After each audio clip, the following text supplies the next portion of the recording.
Well, hello and welcome to another edition of Health Solutions with Shawn and Janet Needham, where Team Needham discusses everything healthcare. I'm your host, Shawn Needham, along with my beautiful wife, Janet, and our producer, Stephanie, today. And we are streaming live from the Moses Lake Professional Pharmacy Studio, as we do every Monday, 12:30 to 1:30, right here on the Moses Lake Professional Pharmacy Facebook page and my personal Facebook page. As always, you can call in and ask questions, 509-537 0411.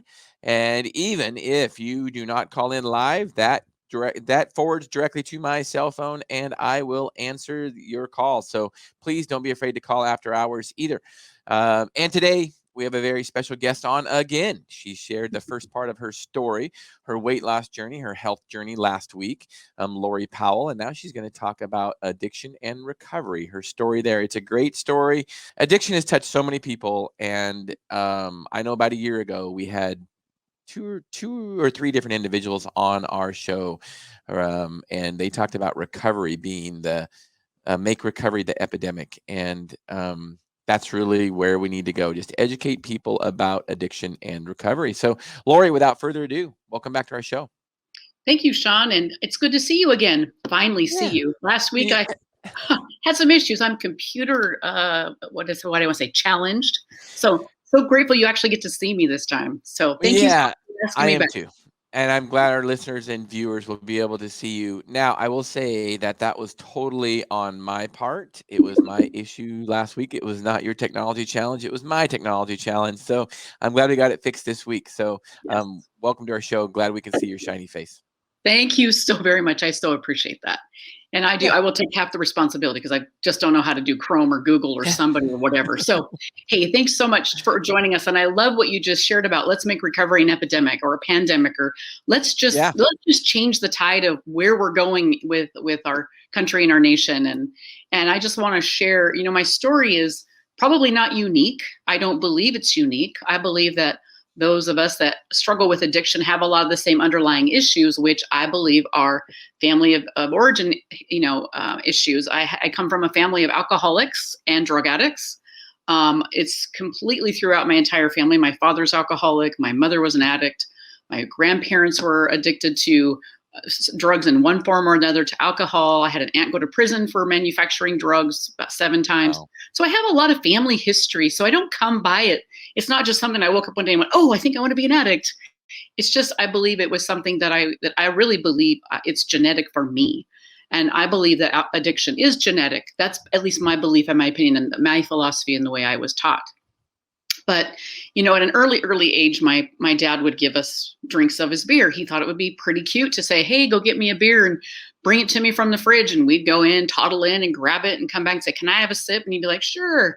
And so back then it was just kind of like, I don't think anybody really thought anything of it. I don't think that parents really, or my dad really thought it through that, hey, I might be contributing to something that I shouldn't be doing. And my dad ended up being an alcoholic. And I think some of that was in our home. It was acceptable to drink as much as he did because you didn't say anything. It's kind of like that elephant in the living room.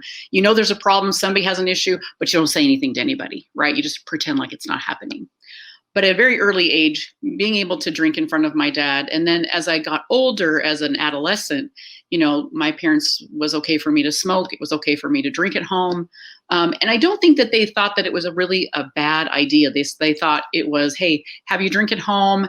That way you're not going out getting in trouble or having issues with, being picked up by the police. Let's have you just do it here in the home. And I thought for the longest time that was, my parents were pretty darn cool. Well, and they were really cool parents because everybody wanted to come to my house because it was okay to do those things. And again, I don't think that it was intentional that my folks ever thought that it would take me down the path that it took me down. And I think when I entered junior high school, that's when I started to use illegal drugs. And I look back at that when I was 12 years old and I was standing outside of my junior high smoking marijuana thinking, ooh, big bad drug, I shouldn't be doing this, but everybody else was, so I'm going to join them. And it was easy for me to justify that because if my parents let me drink, this shouldn't be that bad because, it's just an herb. So it's kind of that philosophy again, it's not that big of a deal. But what happened for me is smoking cigarettes at 12 years old, smoking marijuana and having alcohol, exposed to alcoholism early in my life, and being able to drink in my home kind of opened that door for that continuation of that behavior. And I remember probably about between the ages of 13, 14, 15, started using other drugs, heavier drugs, and then started sneaking out, staying out all night, having a hard time getting to school, and just really having problems in my home life because drinking and using were more important than following the rules at home and going to school and being a good student. And my mom finally had enough. I have two younger sisters. One is 2 years younger than me, and I have a sister who's 15 years younger than me. So about the age of 15, 16, I started to really rebel and started to get in a lot of trouble. And my mom just finally put her foot down and said, I can't have you continue to come home or not come home or be using drugs. I can't do this because you're exposing this to the other girls, my other children. So you need to go. And I was kicked out of the house. And it was like, now what do I do? And I was in high school at the time. I think I was a junior in high school. My mom said, I'm done. I can't deal with this. And I fought with my mom. We fought like cats and dogs. And, my father moved out when I was 13. He moved to another city just down the street to Dayton, Washington. Beautiful little community.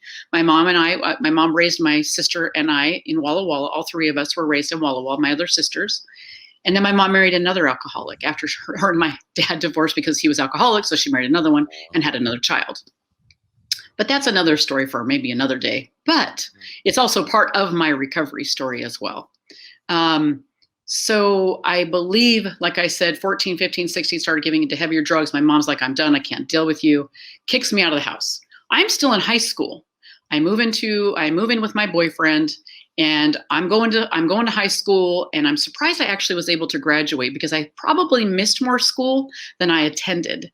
But I also worked when I was in high school. In my junior, senior year, I was able to get a job. I went to school part-time, worked part-time, and was able to support myself per se, lived with a boyfriend. And after I graduated high school, didn't really know what I wanted to be when I grew up. I just had no ambition. I just thought, well, I'm just going to tell you, I'm just going to sell drugs. That's what my lifestyle was going to be. I was going to sell drugs, and I was just going to live this vagabond lifestyle and live with my boyfriend, and we're going to figure it out as we go. And him and I didn't last very much longer. We got, when we would drink, we would become physically violent with each other, which was terrible. I look back and go, I can't believe I did that stuff. Why would I hurt somebody that I thought I cared about? But it was only under the influence I would do those crazy behaviors. And by the age of 21, I was literally homeless. I had been living, I would couch surf. I would stay with friends. People would let me come and stay at their house. I had a hard time keeping a job. And then I met he became my first husband. His name was Dan.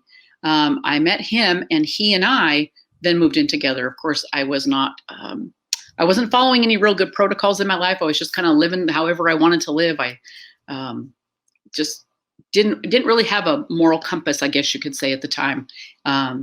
And him and I lived together for several years and kind of went down that path with him of continuing to use drugs and alcohol, and then became, continued to sell drugs and had restaurant jobs and maid jobs and just couldn't really keep it. I got fired from all my jobs. And at the end of my using my addiction, Dan had said, hey, I'm going to go to treatment and I'm going to get well because I can't keep living this way. And I was terrified because I thought, if he leaves, where am I going to go? Because he'd been the person who'd been supporting me. I'd been living with him for about 3 years, and he was working a full-time job, and I was trying to keep a job, which I couldn't. And he went to treatment. He said, I'm done. I can't. I'm out. I just can't keep doing this. So he ended up going to treatment, and I could not and wasn't ready to stop using. I continued that lifestyle. He came home from treatment, had met a young lady in treatment, married her. And I wasn't ready at all to quit. And about 9 months later, I ran into him again. And his wife, had gone back out to drinking and couldn't stay sober. And he and I picked up again where we'd left off, but he was in recovery. He had stopped using. When he got out of treatment, he didn't go back to using. And he just kept telling me for probably 2 or 3 months, listen, I want you to get help. I really love you. I care about you. You have a disease. You need help. And I finally one day heard him say, I love you. You need help. I want you to get well. And I woke up one day and I ended up walking into, I woke up walked myself down to the welfare office. This is a long, long, long time ago. I should probably preface this. This was before dirt. So a long time ago, what you did is you went to the welfare office and you signed up for a program called Addict. And I can't remember what it stood for, but I just knew that if I signed up for that program, they would pay me to stay clean. They would pay me $300 a month to stay clean. And I thought, well, might as well give it a shot. But at the end of my addiction, I had gotten to a place where I couldn't look at myself in the mirror. Who I saw looking back at me was somebody I didn't recognize. I was under 100 pounds. I'm only 5'4". That's not very much weight, but I'm pretty short, but that's a really skin. I looked like I was on the Scarface diet, which I was. And I just remember the things that I had told myself I would never do. And I was doing those things. Like I was going to the bar at 3:00 in the afternoon. I was drinking before noon. I mean, just kept setting all these parameters of what I wouldn't do. And I started doing all of them. And that was when I realized that something had to change. And that was also the same time Dan was telling me you needed help. So I ended up going down to the welfare office, signing up for the Addict program. 2 months later, I walked into a treatment center. Mind you, I didn't have any legal issues. I was never arrested. I never had any health problems that I could see. I mean, I was super skinny and looked like a skeleton, and I had crossbones in my eyes because I wasn't there. But I didn't have any legal, I had no medical, I didn't have any issues that were visible. Nobody made me go to treatment. It was something that I realized when I woke up that day. I was just like, something's got to change. Something has to change because I can't keep living this way. I didn't like who I had become. I didn't like the fact that I violated every moral character, my integrity, oh my gosh, all the stuff that I was doing that I said I wouldn't do. And I walked into that treatment facility and I was terrified. And the things that I really that I want to you to take away from this, and what I want to share with everybody who's watching is, not everybody ends up like I ended up. Not everybody ends up homeless. Not everybody ends up on the street. Not everybody ends up with medical or legal problems. That's just part of my story. My story was I ended up homeless, couch surfing, not having a place to call home, not having a job. I lived out of a backpack. I relied on other people for all of my needs, food, clothing, shelter. I had none of that. And I had people in my life that were willing to help me with that, or should I say, they gave me those things in exchange for other things, favors that I could do for them. And so when I got to treatment, one of the things that really stood out to me that I heard over and over again was, you're going to have to change one thing, and that's everything. And that to me scared me to death. But the cool thing about that was I knew it was possible. And I had sat in these rooms. When I went to treatment, they said these very specific things, like 1 in 5, 1 in 35 of you will stay clean and sober for 5 years. And I just remember literally, and these were some terminologies that I used back in the day, was I looked up at the sky because we were outside doing our therapy session. I just remember looking up, even though I wasn't a believer, I remember looking up and going, God, I want to be that one. Jesus, I want to be that one. Please, Lord, let me be the one that stays clean and sober for 5 years, because those were the statistics back then. I went to treatment in May of 1988. That's a long time ago. Remember, I told you I got clean before dirt.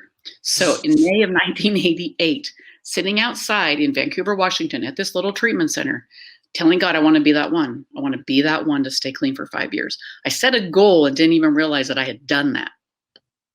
And when they told me you're going to have to change one thing, just one thing, you have to change one thing, and that was everything, they said things like the friends you keep, the places you go, the things you do, all of that has to change. And I thought, that's a big, tall order.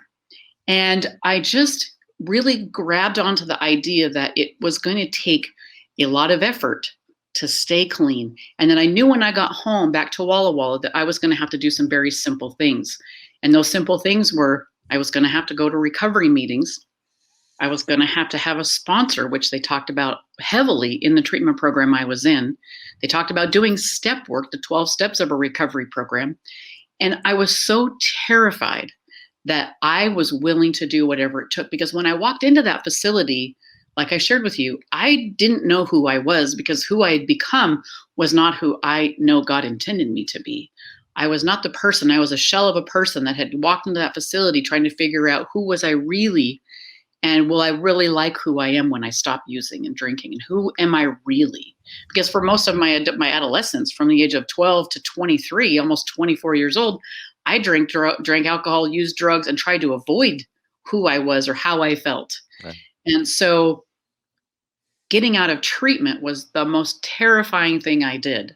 Was when I walked out of those doors, that 21-day treatment program, that all those walls of safety and comfort were now gone. What I did do was what they suggested when I got home, and that was go to meetings, get a sponsor, work the 12 steps of recovery. And I did that to the best of my ability. And when I went home, I went back to Dan's house. He had gone to treatment, as I shared with you, 9 months before I did. And he had stayed clean and sober, and he helped me kind of get back on track with that. And what was really amazing was I did those things when they said, these are the things you're going to have to do. You're going to have to change one thing, and that was everything. So I changed literally everything about my life. Changed the people I hung around with. I even changed the music I listened to, the places that I went. Just everything about my life changed.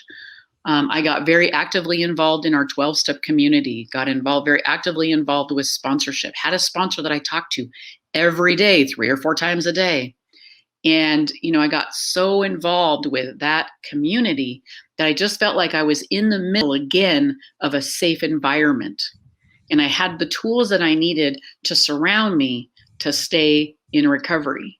And I'm going to share just a little brief story about Dan. Dan was my first husband. And when I had 55 days clean and sober, I'll say those words, clean and sober in recovery, he was diagnosed with malignant melanoma skin cancer. And at the time, I didn't know exactly what that meant. And here we are, we're talking 1988, right? 88, 89. And this is, like I said, a long time ago, before dirt. And they had shared with us that, oh, he's going to be fine. Everything's going to be great. We caught it. It's not a big deal. We went through the surgery. And they said, if it comes back, it'll come back in these other places, like your brain or his lungs, or his brain, not mine. It'll come back in his brain or his lungs. And I kind of was worried about that, but they kind of reassured me. And I had people that surrounded me during that time and said, we're going to get through this. You're not going to get hot. You're not going to go back. You're going to stay clean through this. And lo and behold, he went through the surgery, went through the recovery, and we both stayed clean and sober. So that was a miracle and a win.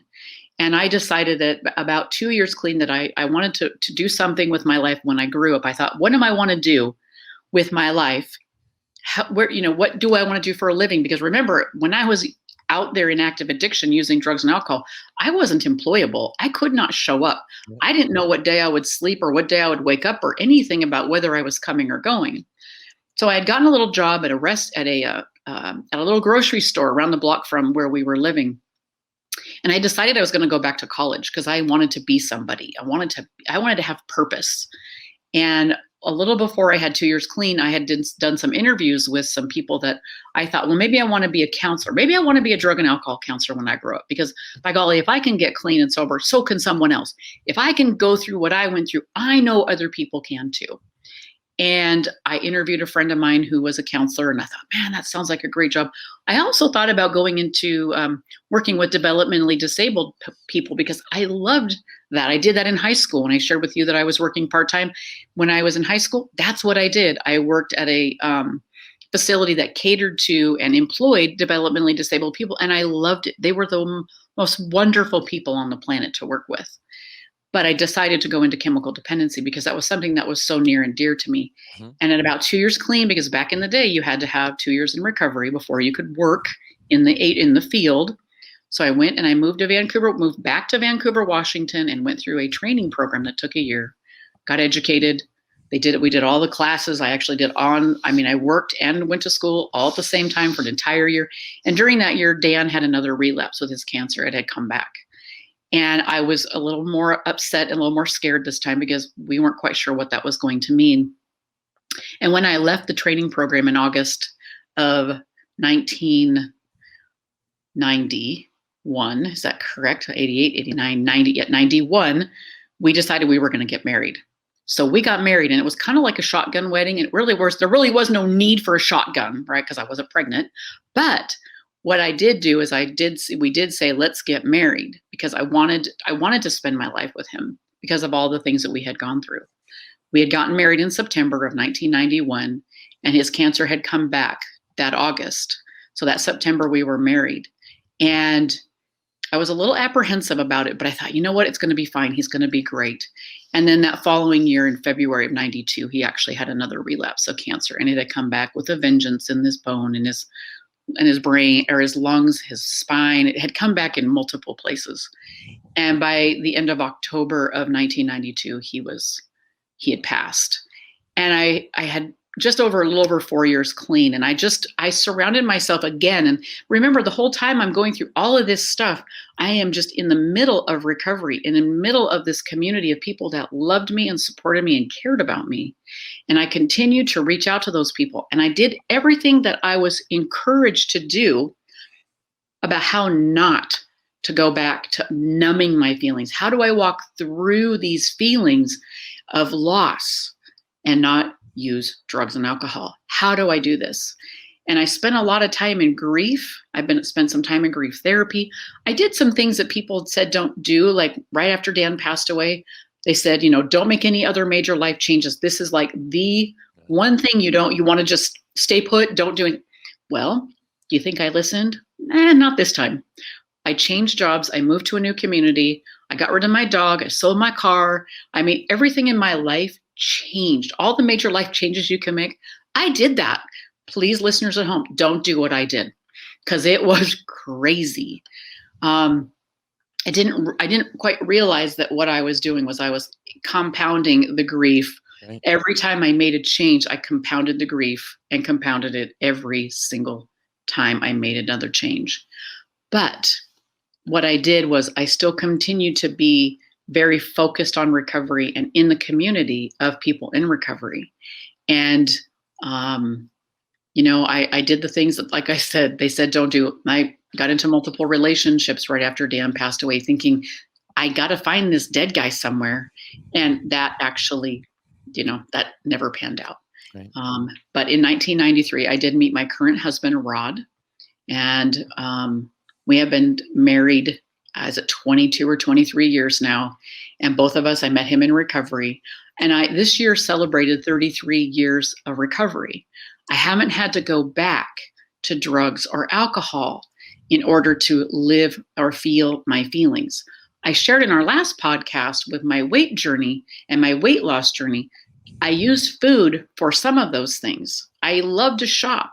Those are things that I used instead of the drugs and alcohol. I decided I could destroy my life in other ways, like eating too much, maybe spending too much money. But those are things that I could also, again, learn those coping mechanisms and learn how to, I don't want to say stop those behaviors, but I did. I do know today that my feelings won't kill me. My feelings will not kill me. Sometimes I think they will, but I have to remind myself, my feelings won't kill me, but I know drugs and alcohol will. So I tell people, when you're facing adversity and you're facing the biggest struggle of your life, turning to things that are going to help you avoid those feelings isn't always the best thing to do. And I believe that you can eat grief and you can eat life, and only by eating an elephant. Like, it's like eating an elephant. You can only do it like one bite at a time. And I believe that I have a great God in my life who only allowed me to have as much pain as I could process at the time. And he put people in my path. Every time I needed something, he always put somebody in my path to help me through that process. And so, again, I think I've shared pretty much a lot of what the little bullet points I have written down. I kind of even went into a little more about the cancer with Dan, but I don't know that there's really, I'm still really actively involved in my recovery community. I attend 12-step meetings, not as regularly as I used to. I still am involved in sponsorship, and I just love helping people. So. Wow. What an incredible story, Lori, and congratulations on 33 years. That's amazing. Thank you. And Janet, do you have any stories or do you have any questions for Lori? Well, Lori, I know that we talked about your food journey too, but I think it's very common, isn't it, for people to replace something with rather than dealing. So, when did you recognize that you were doing those things? I mean, when was the aha moment for you? It's really funny. When I left treatment, I was probably one of the only girls in treatment when they would weigh us weekly that I would be like, yes, I'm gaining weight. Because everybody else was Mhm. like, oh, I'm gaining weight. And I was already super thin when I walked into the facility. Um, what for me, the substitutions that I made were, I got out of treatment. We would go to meetings. I would smoke. I would smoke more. I started to use food to deal with those feelings. And it took me a couple of years to realize that I'm just substituting one addiction for another. Right. And sometimes I think what I did, and not what but what I did was I thought, well, food isn't as bad as drugs and alcohol, or smoking a cigarette isn't as bad as drinking all night.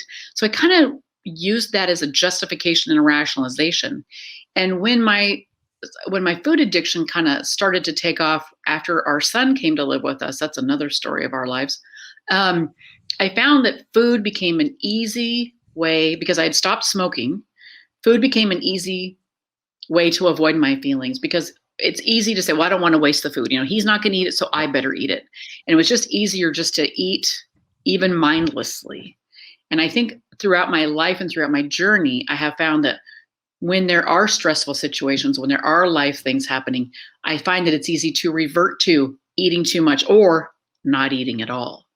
So I actually vacillate between both of those extremes. Like when my first husband, Dan, got sick, at the last illness that we walked through together, we both stopped eating. We ate popsicles and we ate popsicles and candy bars. And that's all we ate. And I again dropped a whole bunch of weight because the stress. And then when he did finally pass, that was like food was like the last thing on my mind. So again, it's all and I think it's all about, how do you cope with stress? How did I cope with stress? And sometimes it's food, sometimes it's not food. But it's always the good thing is that I know that's what I'm doing. So I think it I has to think be that brought to my attention. right. Go I ahead. think that's probably important that you recognize that. That's probably one of the important things that you do recognize that, or you really. I know that I've talked to people that they don't think they have a food addiction, and I think denial is one of whether it be drug addiction or whether it be food addiction. Denial is one of the biggest enemies. Is you have to admit it first, right? Yes, absolutely. Absolutely. Yeah. So how much? I know right after recovery, or yeah, right after your rehab, your husband passed away shortly after. But how much weight did you gain after you got out of rehab? So after rehab, um I probably got my heaviest. I think when I was in rehab, it was under 100 pounds, which wasn't good. After rehab, I think I got to like 130, 140 for me, which I thought was really heavy. And then when he got sick, I probably lost that. I probably lost 30 pounds in just a couple Right. of months. And then when I got into my current marriage and we took on the responsibility of raising my nephew, I went from probably 120 to 170. I was in a very difficult job, Pounds in. and just was eating. I just used sugar. It was like I just started using sugar every day. It was just like, let's just eat candy. Let's just eat candy, and got up to 170. And that's when I was probably the most miserable. I never felt that awful about myself in my life, except for when I was using drugs. I had felt like I was in that similar situation. So So I do have a question. Yeah, thanks for sharing that, Lori. I do have a question. So after rehab, they said it was, or during rehab, they said it was okay for you to smoke. back in the day, you could smoke in rehab. You could Okay. smoke, and they had coffee too. They don't do that today. It's very, very different today. That's what I was So, thinking, because really, I mean, smoking's just another drug, and coffee is too. And I get it. Believe me, I have my coffee every morning. But I that's what I thought. I thought they kind of made you take all drugs out, including smoking. I didn't know they'd stop with caffeine too now. yeah. Yeah, back in the day, back in 1980, in the 80s, you could smoke in rehab. That wasn't an issue. Even the staff could smoke. And what's crazy, I quit smoking. I've quit smoking 5 times in my lifetime. I started smoking cigarettes when I was 18. Oh no, I lied. I smoked for 18 years. I started smoking when I was 12. And when my son turned 12, I'm like, oh my gosh, I started smoking, Right. using drugs at Right. 12. And I looked at him and went, what was I thinking? Of course I wasn't. But in the 80s, you could smoke in treatment. And when I went to work in that treatment facility, I thought they told me in the interview, you can't smoke. So I quit smoking to go to the training program to get this job, right? This whole year, I was so excited. I was going to become a counselor. I was going to quit smoking and everything was going to be great. And stopping smoking did also help me gain weight Yeah, because that for sure. nicotine is such a very powerful drug. And I stopped smoking. But when I got there, all the other counselors were smoking. And I'm like, what are you guys doing? You're not supposed to be smoking. And they're like, we can smoke. What do you mean you're not supposed to be smoking? I'm like, they told me I can't smoke. Well, apparently I misunderstood them, but that was good because I didn't smoke and it felt great. For about 4 years, I had been smoke free. And then when Dan got really sick, my first husband got really sick towards the end of his life, he started smoking. And he and I didn't smoke together. When we got into recovery, we both had stopped. And I'd stopped again for that reason too. And I take that back. I'd quit smoking for about two and a half years. But he had stopped smoking as well. And he had started again and he was trying to sneak it from me. And I was like, I can smell this. Why are you smoking? Right. He's like, well, I didn't have cancer when I was smoking before. And I was like, I wanted to say something dumb like, well, it's going to kill you. And I was like, oh, eat your words, Lori, because he was already sick with cancer. Right. And I was like, oh, kicks, foot in mouth, right? Sorry. So. No, that's good. So now that, when you and I were kids, when we were teenagers, marijuana was illegal. And so it was more taboo. And now that it's legal, even though it's not legal for teenagers, a lot of them do it because, they say it's legal now. So, and a lot of them want to deny that it's a gateway drug. And it seems like your description of alcohol to cigarettes to marijuana to harder drugs, it seems like there was a progression there. Can you talk about marijuana being a gateway drug and what you think about that? I would love to, because I believe that, when I look back at my journey and when I have been as a therapist, you always get a drug history, right? You always ask, what was the first thing you did? Yep. What was the first drug? How old were you when you started? And almost every single person that I ever talked to, it started with smoking cigarettes, not a big deal. And then maybe a little alcohol and marijuana. And when marijuana opens, I believe that when you open the door to marijuana specifically, very specifically, what happens is your ability to make decisions is changed. What it does to your brain and your thought process is very similar. Alcohol, I believe, is also a gateway drug, but marijuana has a tendency, like when you're high and under the influence, you don't care. It's like, yeah, I'll try anything. Your ability to be reasonable is very limited. And I really believe that for me, that's what happened. I didn't drink alcohol a lot when I was 12, but I did smoke cigarettes and I did smoke pot because those were the things, again, those are the things we could get our hands on as kids. I could buy cigarettes when I was 12 and 13 years old, which today you can't.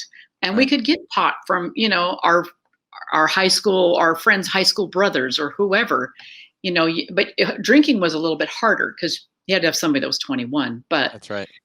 But getting a hold of marijuana was super easy and smoking was super simple. Those were super easy drugs to get your hands on. Yeah. Well, you bring up a good point on, when you're under the influence of drugs. Alcohol is a perfect example.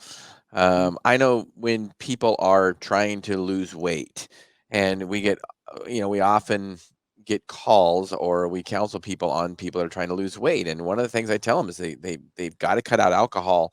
If you're really serious about losing weight, you got to cut out alcohol completely, at least during your weight loss phase. And one of the reasons why is not just because alcohol is empty calories and it's, literally alcohol is literally a poison and it makes it harder for your body to recover, but you make dumb decisions when you are under the influence of drugs, and that includes food decisions. You look at people that are on pretty strict diets or trying to lose weight, and all of a sudden they drink one night, and next thing you know, they eat horribly that night, and then and then the cycle continues. So, and marijuana would be probably no different. It's just you make bad decisions, and then it's even worse than food, like you say. Oh, well, maybe cocaine's okay. I'm high right now on marijuana, so maybe some cocaine's okay. And I'm assuming that's how it progresses a lot of times. Yep, exactly.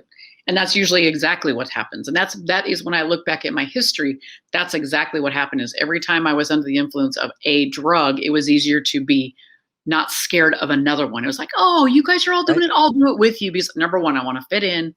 And the other thing is I'm already under the influence and I'm not afraid. I become bulletproof. And I think a lot of us think we're bulletproof when we're under the influence of alcohol or other substances that create the inability to be rational. And I Right. got to tell you, I've been out of the treatment field for a long time. I left the chemical dependency field back in 2001. I believe I've been out for quite some time now. Actually, I can't even do math. It's actually even longer than that. Anyway, don't quote me on any of these. I've been a personal trainer for almost 17 years. So 17 years ago, I was still a chemical dependency counselor. But there's some things that happen literally to your brain that I can't tell you what those are anymore. I just know that your brain cannot make the decisions. Your frontal lobe, all of that stuff is Yep. your decision-making center toast. Absolutely. Absolutely. So, Well, Lori, as we wrap this podcast up, I really enjoy you sharing your story, and you shared a little bit of your husband's cancer journey with us today, and we're going to hear more about that in part 3 of your interview next week. And all this has to do with health. So first of all, we talked about on part 1, we talked about your weight loss journey into a personal trainer and gym and all that. And this second one, we talked about your addiction recovery, because that's all about your health. And next week, we're going to talk about when your husband got cancer and how that affected your health, because relationships are very important, and what goes on around us is very important. How we react to it is very important. And I'm sure you had a lot of struggles. You shared some of those with us already during that cancer, but I'm super excited to hear the rest of that story next week. So thank you for sharing today. absolutely. Thank you. I appreciate you asking me. I love sharing. And if there's anything I can share that helps other people, that to me is the gift of what I do, is sharing my story. Others can know they're not alone. No one's Absolutely. alone. And that's the thing Absolutely. that I really think is important, is that if you're going through a struggle, please reach out to somebody that can support you through that. And if I'm that person, by all means, reach out. I love to help people. Awesome. Well, Lori, how do people get a hold of you? They can get a hold of me. You gave out your cell phone number. I'm thinking, what do you think, Shawn? Should I get on my cell phone? that actually I'm just gonna be honest, that's not my cell phone number, but it forwards to my cell phone. So, Gotcha. but the notification is not on, so I'll only get it after I only get it when I want to get it. So, Gotcha. So yeah, if people want to reach out to me, they're more than welcome to find me on Facebook and private message me. I look at my private messages, and if I'm not friends with you, I still will read your messages. And I'm always again, Lori Powell, and it's got a picture of me and my cute husband. And anybody that needs support or needs suggestions, please don't hesitate. I'm here to help. awesome. Thank you so much for sharing your story today, Lori. All right. Thank you for having me. All right. Well, tune in, listeners and viewers. Tune in Monday for her part 3 on her husband's cancer journey and how it affected her health. So, Health Solutions with Shawn and Janet Needham, 12:30 to 1:30 next Monday. Thank you for listening and watching.